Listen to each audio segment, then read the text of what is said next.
Mga kaprobinsya, magandang araw. For this video na gagawin natin is gagawa tayo ng water pressure na hindi na kailangan ng water pressure machine. Ito ay galing lang, ginawa lang natin to na empty bottled water. 16 liters yung ginawa ko lang.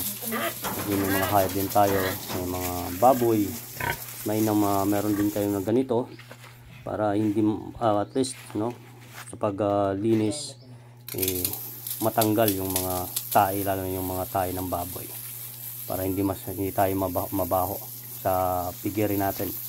So bali itong episode nito mga kabukid ay kunting kaalaman lang, lalo na sa mga walang budget katulad ko, walang budget, low budget. So gumawa tayo ng ganito.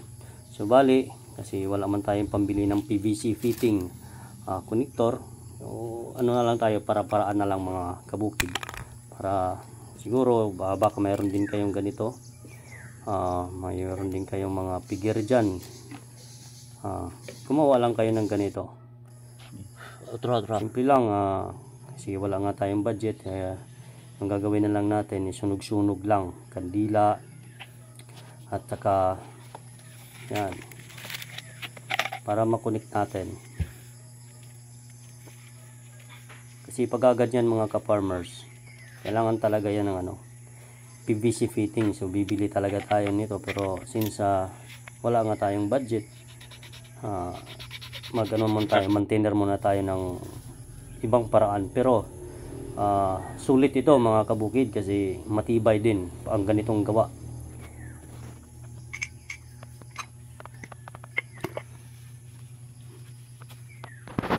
So bali dyan mga kabukid, dinudugtong na natin ngayon yung mga hose na gagamitin natin sa paggawa ng water pressure. Kasi yung isang kulungan itatransfer na kasi doon, ililipat na yung buntis kasi baka next month manganak na. So in preparation lang, handa na lang natin yung panganakan. So mag-sit up tayo doon, i-install natin ng tubig para mayroon tubig doon naman. So ganito lang tayo dito mga kabukid. Pag halimbawa wala man tayong masyadong ginagawa, lalo pag ganito, gawa lang tayo ng mga simpleng mga paraan. So kailangan lang natin yung takip yan ng salt, pabango. So ginawa natin, fit man siya doon sa empty bottled. So yan ang ilalagay natin, tatakip, para gawin natin water pressure. Okay din to mga kabukid, subukan nyo. Tipid din tayo sa kuryente, kasi di ba malakas kumain yung water pressure machine.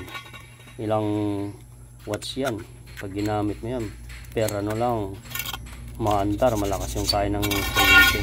So dito mga ka-farmers, makatipid na tayo, at saka makontento din tayo sa hindi man masyado sang kalakasan, pero yung mahina na tagas na tubig, na daloy ng tubig, mas pinapalakas niya, kasi parang mayroon na siyang pump pag na-install nyo na yung pump nyo, innovated na pump or innovated na water pressure na gamit ang galon or mga empty bottle na pwede din yan, mas napapalakas niya yung tubig.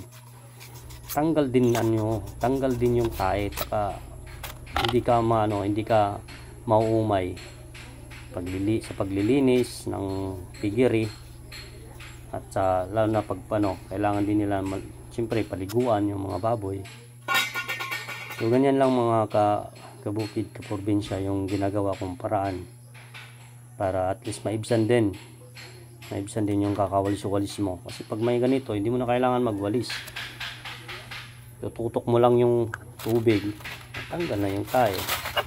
So ganun lang mga ka-farmers, mga kabukid. Minsan din medyo mag-update tayo, pero ito pala mga kabukid, sinubukan ko lang din to kasi nakita ko lang din ito naman sa YouTube. So trinay ko, sinubukan ko, epektibo nga naman.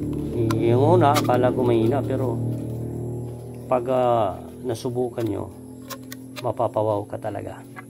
Subukan nyo to mga kabukid, lalo na mga sa yung mga taga sa dito sa probinsya. Sa amin medyo low budget tayo, so kailangan natin ng innovative, yung ibang paraan para tayo mag-survive, diba? Sa tamang tima, paano tayo mag-survive sa araw-araw natin na pumumuhay.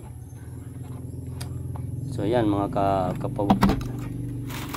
kaprobinsya, kakabit ko na, try ko, sinubukan ko din dyan, pero lagyan muna natin ng siyempre yung tawag yan, yan tawag, nakalimutan ko, pero maganda kasi nalagyan yan para naman na hindi tumagas.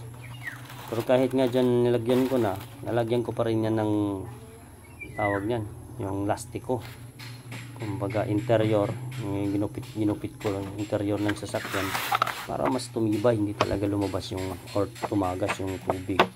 Kasi mas maganda kasi fit dapat para yung water pressure mo na ginawa, pag walang tagas mas malakas siya, walang singaw.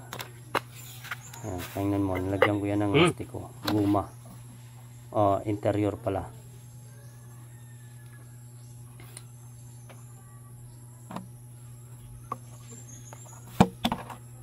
Pasensya lang mga ka-farmers kasi sobrang mabagal yan ako talaga yung gumawa niyan dyan. Wala man tayong taga video, ilapag na lang natin yung cellphone.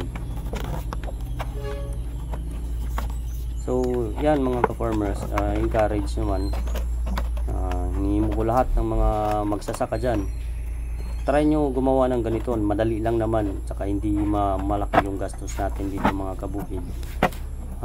Kasi yung gagawin lang naman natin, bili lang tayo ng tea, mga elbow, ganon, mura lang naman yan, tag 10 lang, may 4 pesos, mura lang kaysa sa bumili tayo ng PVC. Yung PVC fitting kasi mahal yun, naabot ata ng 80 yung isa. Pag dito naman tayo sa ganito, tea, mura lang naman to yung tea, 15 pesos yung isa. So medyo kaya natin bilhin. In-install ko na dyan mga kabukid. Madali lang naman actually maging isang plumber pag gusto talaga natin matuto. Ang kagandahan dito mga kabukid, pag tayo is nakaroon tayo ng ibang paraan, hindi na masyado tayong gumastos, kasi alam mo naman natin yung buhay ngayon, kailangan natin ng iba-ibang para at least makasave tayo. So yan naman ay hose. So dahil nga wala tayong budget, yung bumili ako ng parang kandila ito yung kandila yan, pero nakalimutan ko na ulit. Bali yan ang gagawin ko, ng pinakasilant lang yan, sinusunog, tapos nalagay dun sa hose para siya yung stopper ng tubig, kasi hose man yan na tubig, hindi man yan yung blue, yung hose na blue.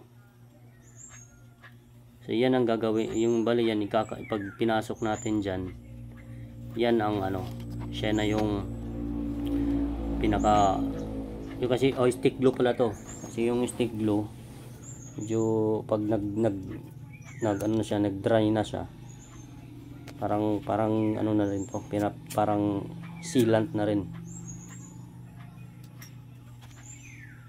Ayan lang ginagawa ko mga kabukid, para tayo tipid-tipid naman, kasi sobrang hirap ng buhay ngayon, kailangan din marunong tayong magtipid-tipid. Kaya mga ganito, kung kaya naman natin gawin, yan, binutasan ko lang kasi wala din tayong pambili. Yan, binutasan ko kaso medyo malaki yung butas, kaya yung tagas ng tubig medyo hindi siya buo, kaya kailangan din palitan yan. Pero habang wala pa, yan lang muna yung gagamitin natin, yan muna, kasi wala na naman tayong pambili.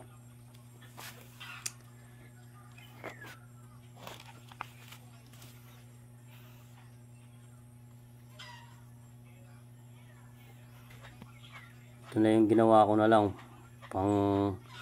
yung pang ano tawag yan, pero isang butas lang. Pero malakas yan. Okay din ito naman mga kabukid. Solved na rin. At least meron. Ito naman mga kabukid is konting kaalaman lang naman sa atin ano. Kasi kailangan din natin medyo matuto. At least may alam na, mayroon din natin ano, may ang tawag yan, matututo tayo sa mga ganito.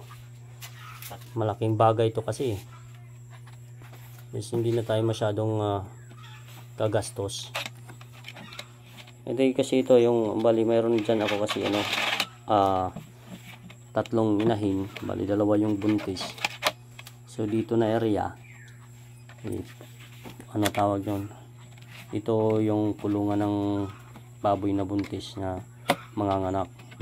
So in preparation, nag-install na lang tayo dito ng water innovated water pressure. So ganito lang naman gawin natin. Nilagyan ko lang niya ng tali kasi mabigat yung tubig, baka mahila pababa, di masira na naman. So ngayon i-install na natin para try na natin kung effective ba. Pero subok ko na to mga kabukid kasi meron akong ginawa niyan sa isang kulungan. Malakas talaga, hindi ka mabibitin. Super okay.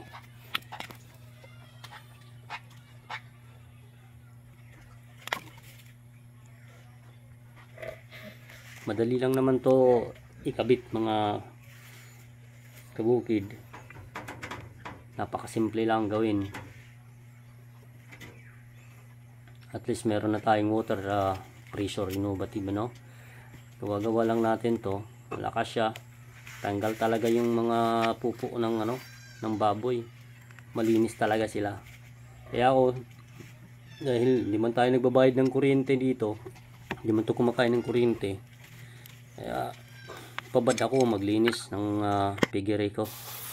Hindi ako hindi tawag yan mag-alangan kasi magbabayad ko pa ng malaki yung kakainin na kuryente. Kita niyo yan mga kabukid, di ba malakas? Yan, galing. Yan lang naman ang resulta ng ginawa namin mga kabukid. Yan, malakas din talaga yung pressure. Yan lang gawin ninyo mga kabukid dyan. Kung meron kayo, gawa lang kayo. Talaga napaka-effective ng ganitong paraan. Medyo list na tayo ng gastos, hindi na tayo, medyo nakatipid na tayo, at tipid din tayo sa kuryente. Isa naman bumili tayo ng water pressure, diba? Ng machine, lakas yung kumain ng kuryente. Okay mga kabukid, ka-farmers, hanggang dito na lang tayo. Maraming salamat. Abangan nyo na lang yung next na video ko na i-upload. Maraming salamat.